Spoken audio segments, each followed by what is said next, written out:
안녕하세요. 2023 강원 지구학교사 연구의 자료 개발에서 학교에서 상층 대기를 관측하는 방법에 대해서 연구를 하였습니다. 그 중에서 저는 학생 활동지 심화 탐구 과정에 대해서 선생님들께서 편하게 쓰실 수 있도록 좀 안내 영상을 만들어 드리도록 하겠습니다.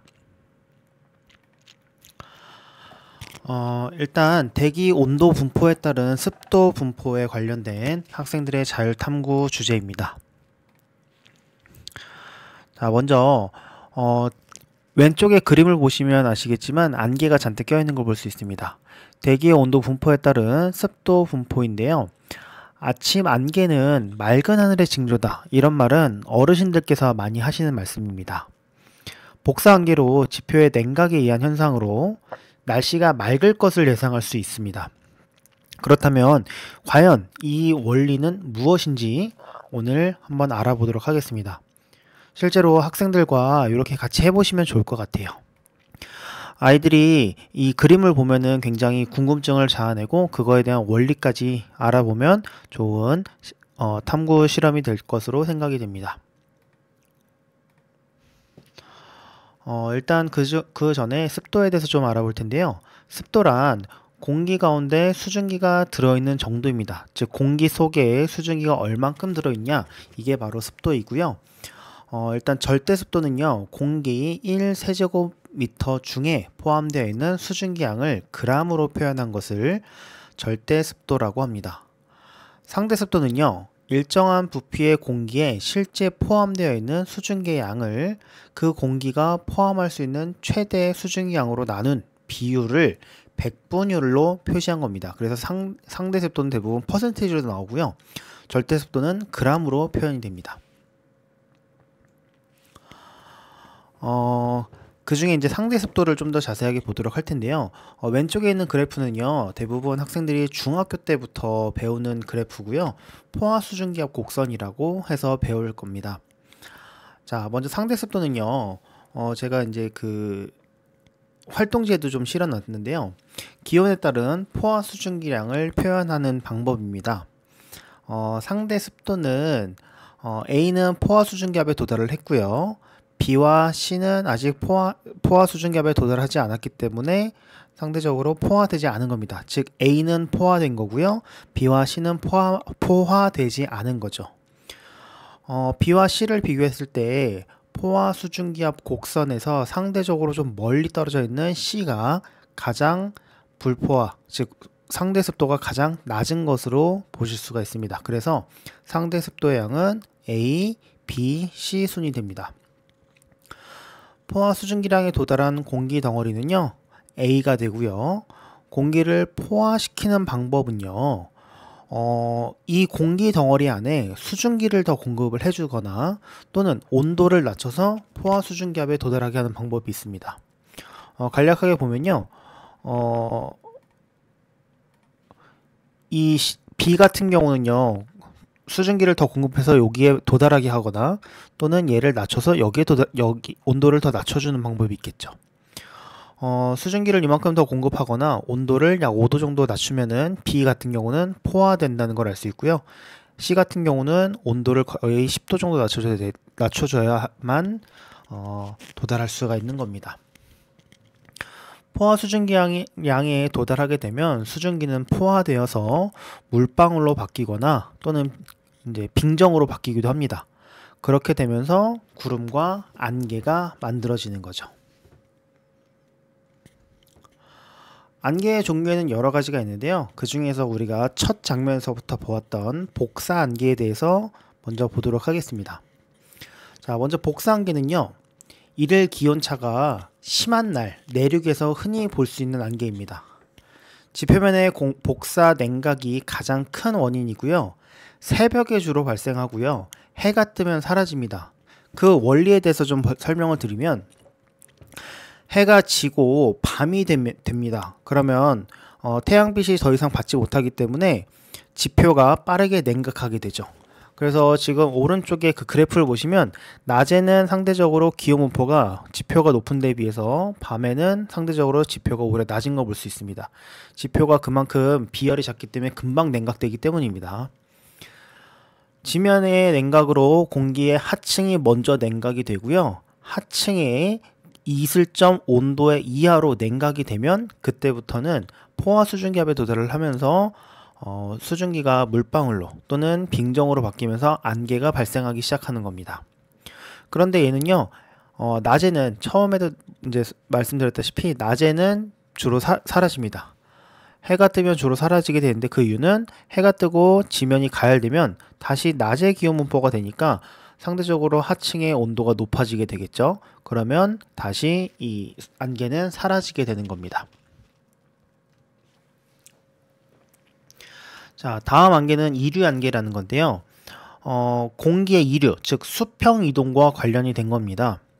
따뜻한 공기가 찬 지면으로 이동하게 되면 하층 냉각으로 이슬점 아래로 하강하기 때문에 만들어지는 건데요.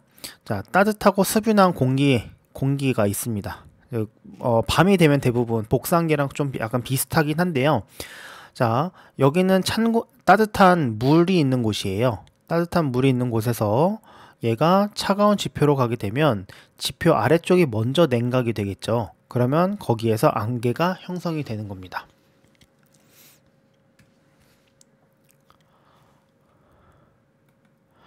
자, 다음은 김안개라는 건데요. 김안개는 이류 안개와 비슷하긴 하지만 오히려 반대의 개념이라고 보시면 되겠습니다.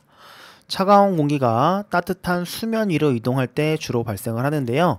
수증기 공급이 활발해지고요. 그때 하층 공기가 포화되면 안개가 발생합니다. 즉 아까와 다르게 아까 이류 안개 같은 경우는 이 하층이 냉각된 데 비해서 얘는 오히려 수증기 공급이 되는 겁니다. 자, 차가운 공기가 따뜻한 물이 있는 곳으로 가게 되면요. 밑에서 차가운 따뜻한 수증기를 매우 많이 공급받게 되고요. 그러면 결국은 하층에 포화되면서 안개가 발생하게 되는 겁니다. 다음은 활승안개입니다. 활승안개는 산 중턱에 작은 구름이 만들어지는 것을 보신 적 있을 텐데 그런 게 다 활승안개라고 보시면 됩니다. 공기가 산을 타고 이렇게 올라가다 보면요. 단열 팽창을 하게 됩니다. 단열 팽창을 하기 때문에 이슬점 이하로 온도가 낮아지게 되고요. 그때 안개가 자주 발생하게 되는 겁니다. 이러한 원리로 인해서 겨울철에 강릉이나 이런 데 눈이 많이 오는 것도 바로 이러한 원리 때문이라고 보시면 되는데요. 활승안개는 대부분 산맥 주변에서 자주 형성되는 걸 볼 수가 있습니다. 마지막으로 전선안개인데요. 전선안개는 주로 온난전선의 전면에서 발생합니다. 자, 온난전선은 따뜻한 공기가 찬 공기를 타고 올라갑니다. 타고 올라가면서 난층운, 비를 내리는 난층운이 형성이 되는데요. 얘는 결국은 차가운 바닥에 떨어지게 되죠.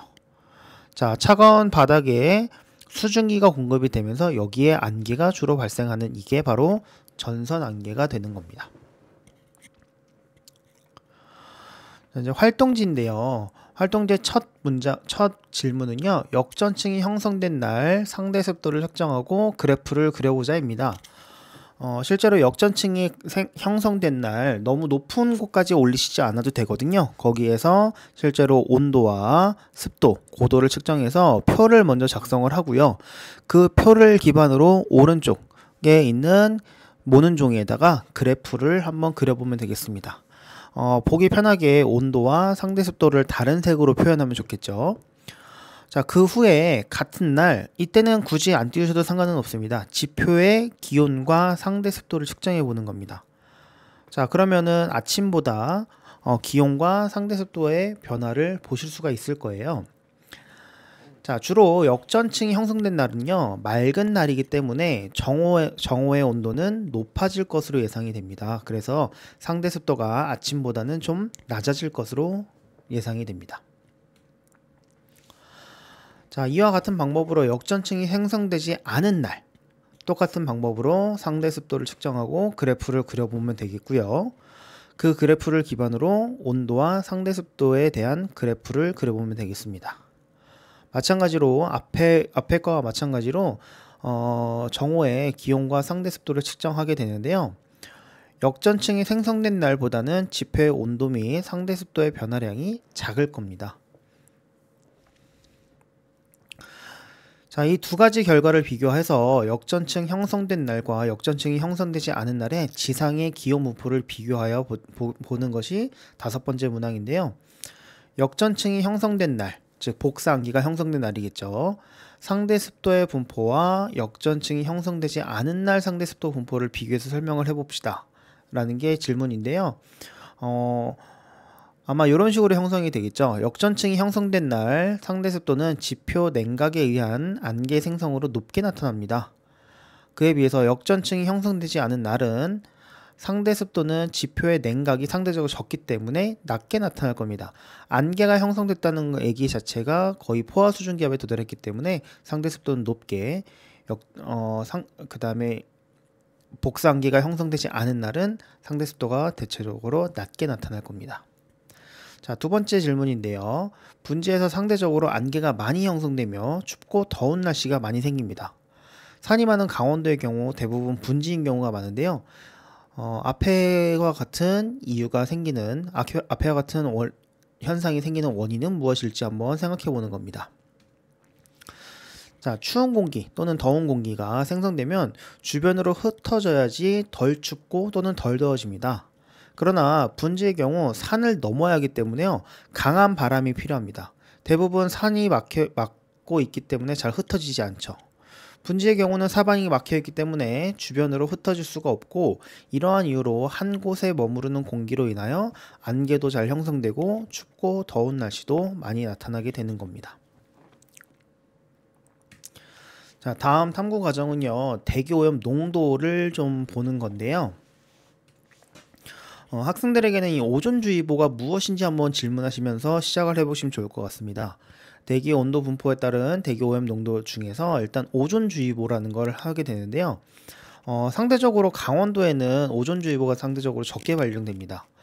오존은 하수의 살균, 악취 제거, 농약 분해, 중금속 제거, 유해물질 분해, 세균 사멸, 면역 반응 증진 등 우리 생활에 굉장히 도움을 주는 역할이 많이 하는데요.